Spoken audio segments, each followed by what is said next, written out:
मकान, दुकान वगैरह चीज़ें बिकवाने पर या कस्टमर गाहक लाने पर दलाली वसूल की जाती है, जिसको कमीशन एजेंट भी कहते हैं।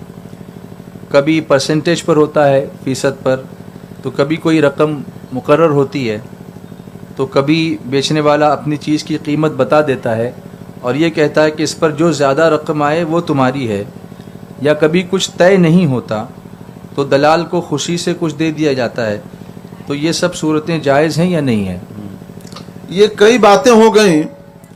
अगर दलाल कुछ काम करता है कि किसी की ज़मीन और किसी का सामान बेचने के लिए फरीक़ैन के दरमियान वो दौड़ धूप करता है या मोबाइल से राबता करके कोशिश करके लोगों को तैयार करता है, कोई धोखा फरेब नहीं करता, तो ऐसे दलाल के लिए हम इन मसाइल की तफसील बताएंगे। जी।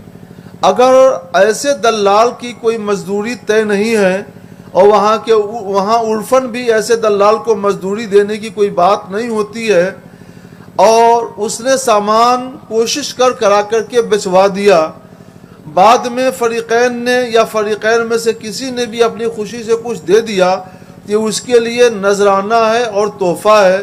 नजराना और तोहफ़ा देना भी जायज़ और कबूल करना भी जायज़, इसमें कोई हर्ज नहीं है। हाँ, अगर वहाँ पे उर्फन देना लेना राइज हो कि जो ऐसा करता है उसको ज़रूर दिया जाता है, उसका हक समझकर, और वो अपना हक समझकर लेता है, तब उसकी हैसियत मजदूरी की है, उजरत की है। उजरत का कानून ये है कि जो भी उजरत हो वो फरीक़ैन को मालूम होनी चाहिए और मुतय्यन होनी चाहिए कितनी उजरत है या कितने रुपए है। चाहे परसेंट के लिहाज से मालूम हो या न कैश के लिहाज से मालूम हो कि मसलन ये ज़मीन फ़रोख्त करा दो तो तुम्हें 2000 रुपये हम उजरत देंगे, तो उजरत मालूम और मुतय्यन है। या ये बता दिया जाए कि 1 लाख पर तुमको 2000 रुपये दिए जाएंगे, तो इस तौर पे मालूम और मुतय्यन हो।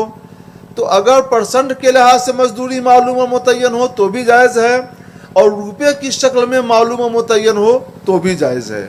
और मजहूल हो, मालूम या मुतय्यन न हो, तो ऐसी उजरत, ऐसा इजारा नाजायज़ और फासिद है और उसको शरीयत ताहिरा मना करती है कि ऐसा इजारा हरगिज़ न किया जाए।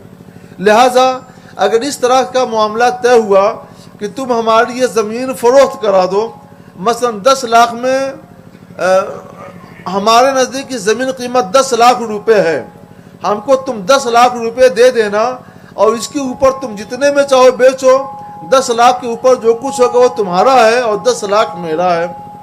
तो 10 लाख से ऊपर वो कितना पाएगा और कितने में बेचेगा वो कुछ मालूम नहीं है।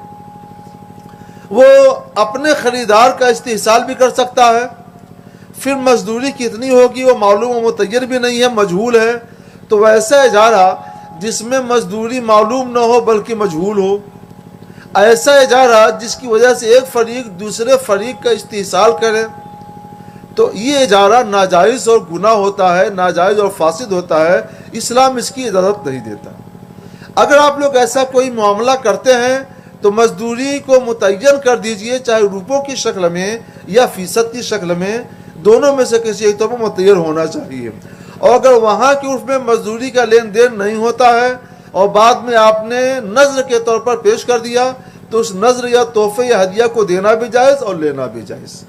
सवाल में जितनी बातें आई हैं सारे शिकों का जवाब अल्हम्दुलिल्लाह हो गया। एक सूरत ये है हज़रत, यहाँ से कुछ लोग अभी चाइना जाते हैं, चाइना से माल ख़रीदते हैं। जैसे किसी सेठ ने अपने सेल्समैन को या रिप्रेजेंटेटिव को, नुमाइंदे को वहाँ चाइना भेजा, वो मार्केट में जाकर के तमाम चीज़ों के भाव ताल करता है, देखता है, चीज़ों को सेलेक्ट करता है और वहाँ से वो शिपमेंट से वहाँ पर कार्गो करके यहाँ पर माल भेजता है।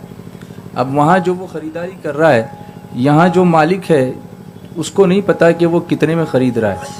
तो उसने अगर समझिए कोई चीज़ 50 रुपये में ख़रीदी लेकिन उसका भाव अपने मालिक से 60 रुपया लिया, तो क्या इस तरह करना जायज़ है? ये तो फरेब है और झूठ भी है। ये झूठ भी है और साथ ही साथ फरेब भी है। झूठ बोलना भी हराम हुआ गुनाह और फरेब देना भी हराम हुआ गुनाह। वो इससे बचे। जो सही रेट है जितने में ख़रीदा वो बताए, और उसको अपनी मजदूरी जो भी लेनी हो उतनी मजदूरी तय कर ले और उसके हिसाब से मजदूरी